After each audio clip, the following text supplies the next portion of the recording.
ফাঁসির দড়ি বসেন, ফাঁসির দড়ি আপনার গলার কাছে আসা লাগবে না।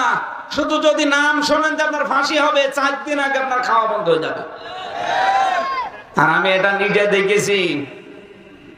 ফাঁসি হবে আজকে রাত 10টায়, সন্ধ্যা 7টায় এসে কারারক্ষী বলছে আপনার ফাঁসি হবে, আপনি প্রস্তুতি নেন।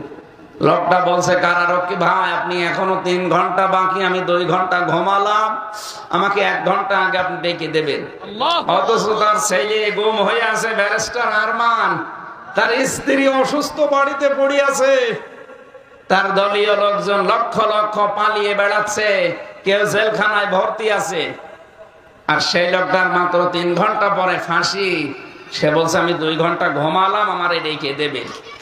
কারারক্ষী কুতুবউদ্দিন ভাই আমাকে বলছিল যে আমির হামজা ভাই আমি দেখলাম ঠিক লোকটা 2 ঘন্টা ঘুমিয়ে গেল। এত বড় বড় বিপদ যার মাথার উপরে, তার ঘুম আসে কি করে?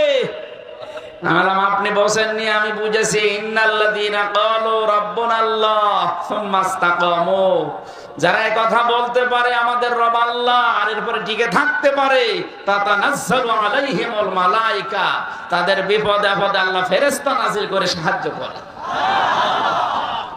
আল্লাহ তাখাফু ওয়ালা তাহজানু, ফেরেশতারা এসে বলে ভয় নেই, চিন্তা নেই, আপনার ছেলে গুম হয়ে আছে তাতে কি, আপনার বউ অসুস্থ তাতে কি, আপনার দলীয় লোকজন পালিয়ে বেড়াচ্ছে তাতে কি, সবগুলোর দায়িত্ব আল্লাহ নিয়ে নিয়েছে।